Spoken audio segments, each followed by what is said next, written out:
So hello, I'm back again to talk about the usual, because why not? Sometimes I like to get people worked up, because that's just what I do. I really don't care. I don't care.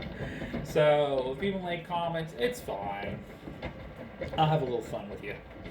Anyways, um, well, there were people I used to watch in the independent progressive media sphere who I noticed were on a little bit of a grift the last couple of years. I'm sure everybody's familiar with TYT, the home of the Young Turks. Well, not really Young Turks anymore, they're not that young now. They're all older than me. They're all as old as me, a little younger or older. You know, we're all in our 40s.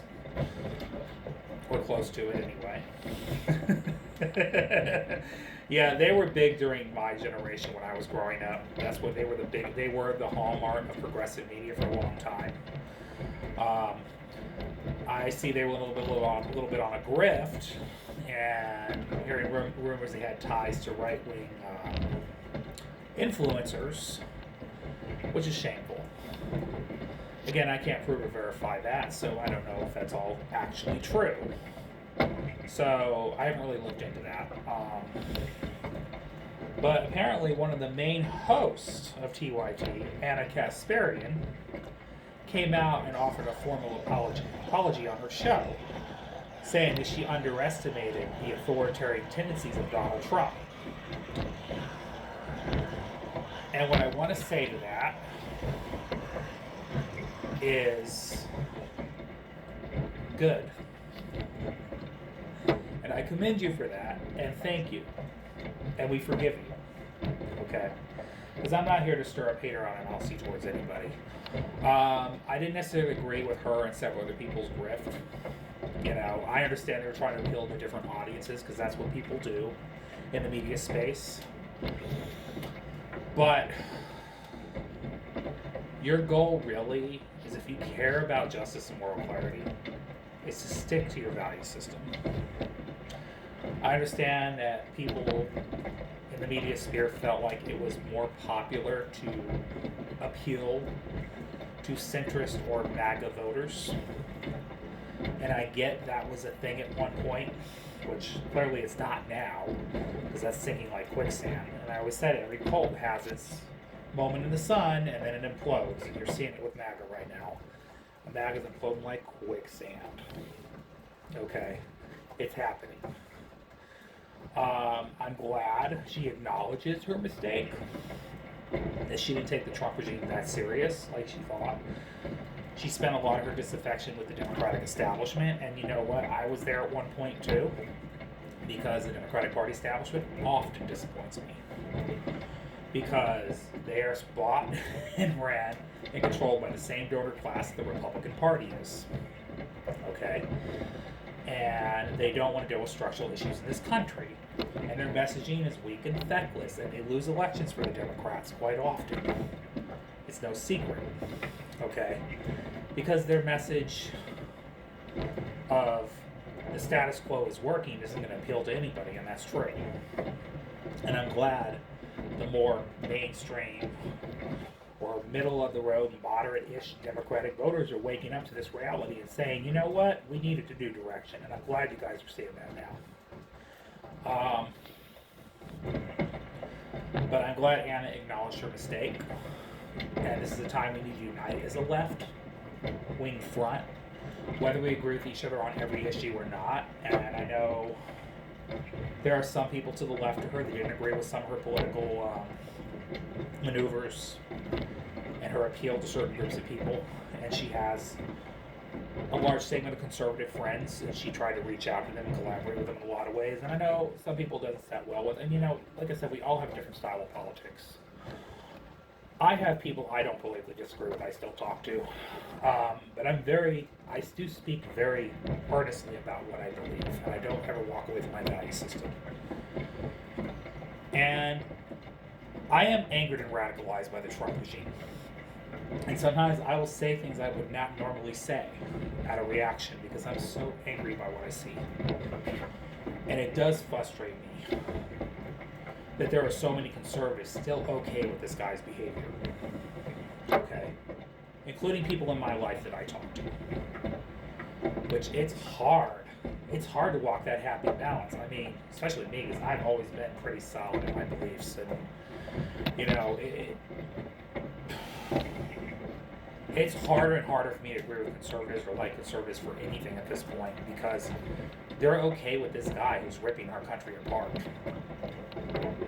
And I mean, I commend people that can still be friends with hardcore conservatives. I have a hard time. I try. Sometimes the real me just comes out too strong, and sometimes that relationship with that person don't last because they're as sold in their belief system as I am in mine, and that's just the reality we all have to deal with at some point, because we're not going to change everybody.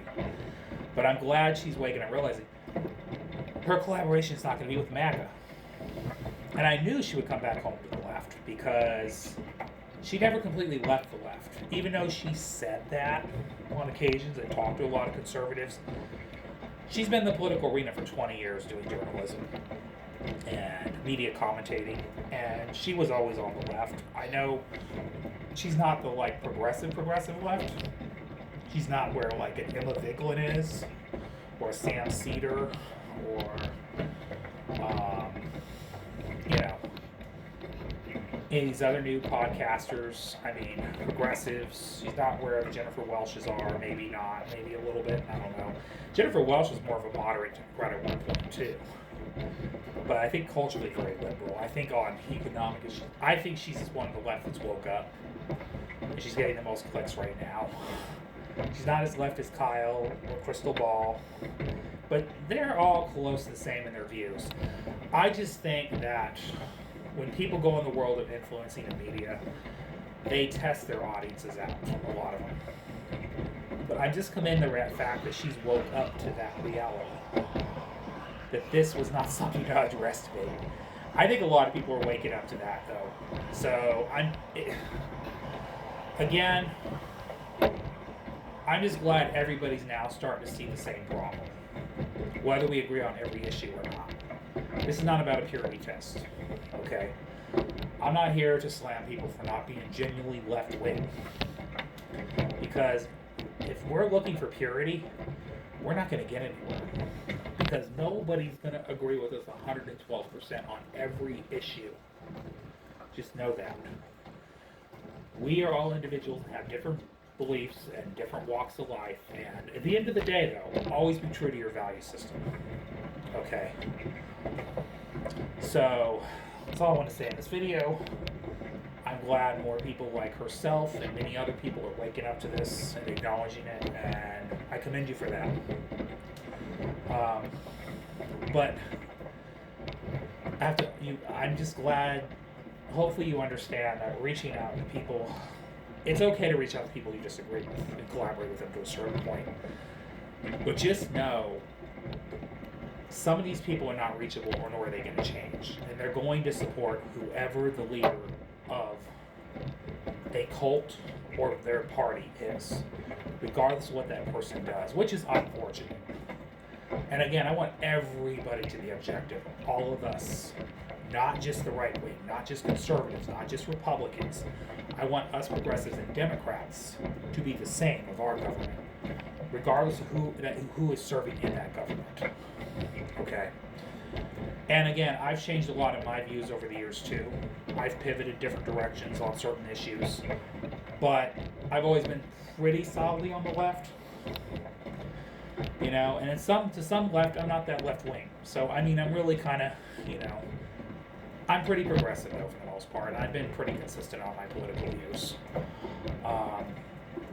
You know, I believe in human rights across the board. I believe in fixing our programs, universal health care. I believe in ending the wars abroad, which we see Trump is clearly making them worse, unfortunately, because of all the neocons. But, yeah, so that's all I want to discuss in this video. Hopefully more influencers wake up, too, and start realizing this. Anyways, I'll talk to y'all later. Goodbye. Have a great day. Love y'all. Good night.